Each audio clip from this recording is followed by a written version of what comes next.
In this video, I'm going to try and give some insight into this book. It's a relatively short piece of work, but there's a lot of content in here. The book is called White Men Are Liars, and the subtitle is Another Look at Aboriginal Western Interactions, and the author is Margaret S. Bain.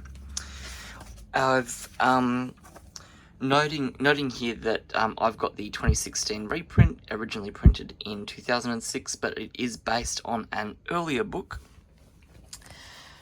Without going into too much of the history of that book, what she picked up on was that there is an Aboriginal cultural system and there's a Western cultural system, and there's a little bit of grinding of the gears that happens. So the original book that was published by her was called The Aboriginal White Encounter Towards Better Communication, and that was published in 1992. So she's been at this a long time, and I think it's a very important book because it's talking about Aboriginal and Western differences in communication. And I think really that there's a lot of cultural differences, even if both parties are speaking in English. There's a lot of cultural differences, and right at the beginning of the book, she's going into language, general versus specific, and hypothesis. And one of the simplest early examples she gives is that in a Western or white person's language, they'll say, oh, maybe we'll go into town tomorrow.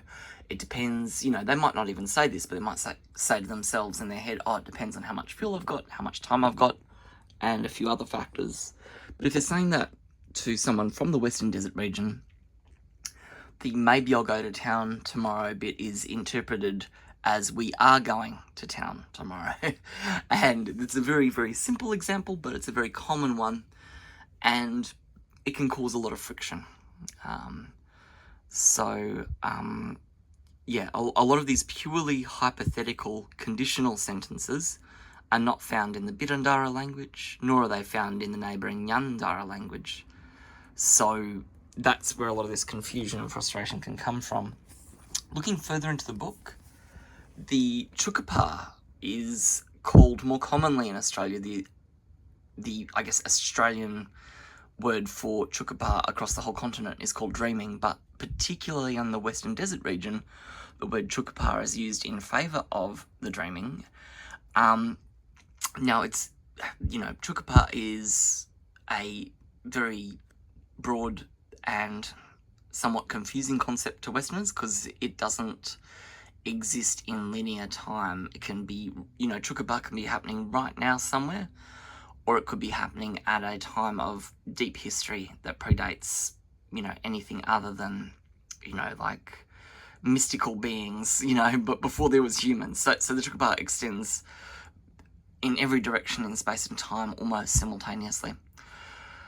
So very big concept, very broad concept. There isn't really much in the English language that is easy to translate about the Tjukurrpa. And I will say this, if you're interested in studying Western Desert language and culture, you're going to find that a lot of concepts are relatively foreign pretty early on because of the distance between, I guess, what I would call spiritual language in the Western world and spiritual language in the Western Desert world. I could talk about this a lot more, other than to say that the cultural and belief systems and the spiritual systems are worlds apart, like so different that it would take a lot of time to study. I will say that also that the word the dreaming is not a particularly helpful start point. And if you are interested in pursuing this topic with anyone from the Western Desert, switch out the word dreaming for the word Tjukurrpa and you'll get a lot further in your line of inquiry, although keep in mind some of it is publicly accessible knowledge and other pieces of the Tjukurrpa are well and truly off limits, and you do have to tread relatively carefully. But I think anyone who shows a genuine interest without being too heavy-handed in their inquiry will receive some information that is accessible to the general public.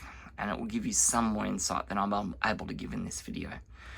So, who's this book for? If you happen to be about to go off and work in a Western Desert community, whether it's Nyandara lands or Bidundara, APY lands as they're also called, or even, even somewhere like Uluru Ayers Rock. I do call it by both names because it's still out there by the desert people themselves, called by both names. But yeah, even if you happen to be going out to Uluru and talking to some of the people out there, there would still be a good chance that this book could be of some, a bit of a cultural guidebook to how to interact in a way that is slightly more culturally acceptable to the desert people of the region. Just as a very brief comment on the end here, I know that some people will say, well, they need to get over it and work out that we're in charge and do things our way. Well, I'd say, okay, well, I'll be as generous as I can and say, yeah, look, if you're from the desert and you go out to Perth or Brisbane, then yeah, you're probably going to have to figure out that things are different there. But likewise, when we go out to their desert regions, we need to bring a little bit more awareness of the differences. And this book is that tool for that job.